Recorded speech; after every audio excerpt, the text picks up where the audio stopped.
It was the kind of final tennis fans dream about. The unstoppable force against the icy technician. Carlos Alcaraz and Jannik Sinner, two generational rivals going head to head in the Roland Garros final, one of the biggest clay courts in the world. And yet, as thrilling as it was, something just wasn't right. Because just months before this match, Jannik Sinner wasn't competing. He wasn't on tour, he wasn't training in Monte Carlo, and he wasn't giving press conferences. He was serving a doping ban. And in that time, he almost walked away from tennis completely. So how did we go from Sinner facing potential retirement to pushing Alcaraz to 5 sets on the clay court of Paris? This is the untold story of how the 2025 Roland Garros final was never supposed to happen. The match started in Alcaraz's favour. He came out flying, aggressive returns, fearless net approaches, and that signature blend of creativity and controlled chaos. He broke early in the first set and rode the momentum, taking it to 6-3 in just over an hour and a half. But Sinner wasn't rattled. He stayed composed, settling into his rhythm and began dictating the rock-solid backhand. The second set flipped and Sinner's depth pushed Alcaraz back and his serve started to land with purpose. He took the second set 6-4. Then came the third set, arguably the best set of the match. The level of shot making, court coverage and mental toughness from both players was off the charts. Sinner edged it 7-5, capitalizing on a few rare errors from Alcaraz, and it was looking like he was going to pull off something massive. But there's something we've learned about Alcaraz, is that he'll never fold. The fourth set was a reminder of his physical ceiling, sprinting down impossible balls, ripping forehands from way behind the baseline, and feeding off energy from the crowd like a man's been possessed. He leveled it to 2 sets all, and this was the beginning of his massive comeback.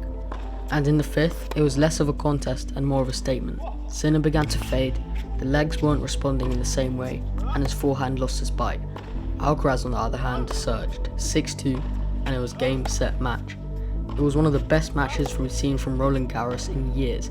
But now let's talk about why this matchup was even controversial in the first place. Let's go back to early 2025, when Sinner's name suddenly vanished from the ATP calendar. No injury report, no surgery update, and no clear explanation. Until just one quiet Tuesday morning, when tennis news accounts broke the story. Jannik Sinner suspended for 3 months due to irregularities in his biological passport. Number 1, Jannik Sinner has accepted an immediate 3-month ban from tennis. Tonight, the world's top male tennis player has been banned for 3 months after failing 2 drug tests. It's not a good image for our sport, that's for sure. Unlike a failed drug test, biological passport violations are about patterns over time. They track your blood values, red blood cell count, hemoglobin levels and oxygen markers, and compare them across different points in your career. If something looks unnatural, you're flagged. For Sinner, the anomalies weren't tied to a single test. Instead, his 2023 data shows values that the experts described as highly improbable without artificial intervention.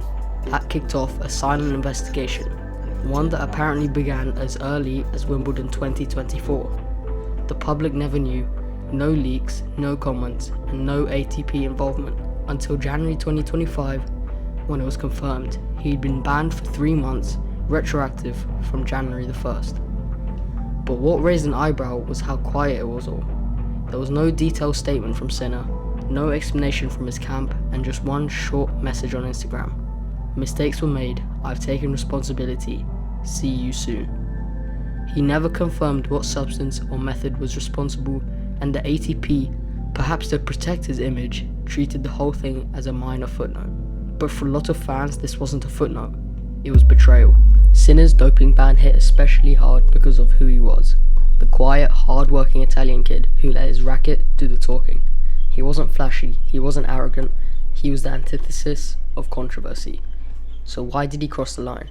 Some analysts pointed to his grueling 2023 season, where despite his massive improvements, physically and mentally, he still couldn't break through on the biggest stages. He lost in the Australian Open quarters, fell short in Paris, and knocked out in the Wimbledon semis. Every time he got close, Alcaraz or Djokovic was there to stop him. Insiders began to talk about burnout, about a player being worn thin by the schedule, struggling with fatigue, yet expected to perform week in, week out. And then there was the team change. In late 2023, Sinner reportedly switched trainers, hiring a high-performance coach known for pushing athletes to their limits. Some outlets quietly hinted that this coach had worked with athletes previously suspended in other sports. Nothing was confirmed, but the timing aligned. It led to speculation that Sinner didn't deliberately dope, but that in trying to legally push his performance, he crossed a line that he didn't fully understand. That didn't stop the backlash though, because sponsors paused campaigns, fans flooded his social media with mixed messages, some supportive and others brutal.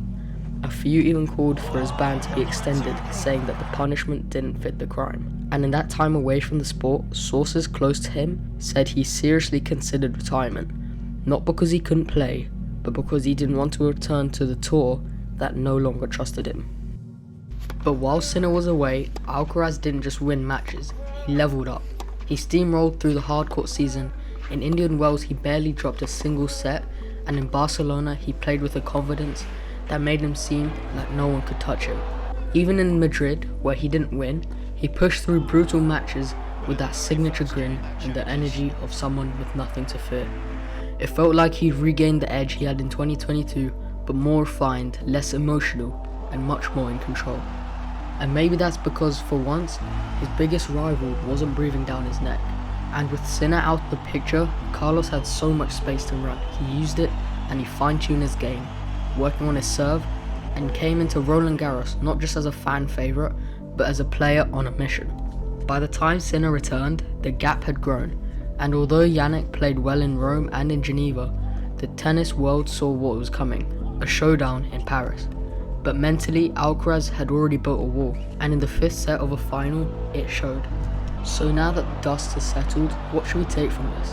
Was Sinner's return too soon, or should the ATP have been more transparent? Was the final tainted?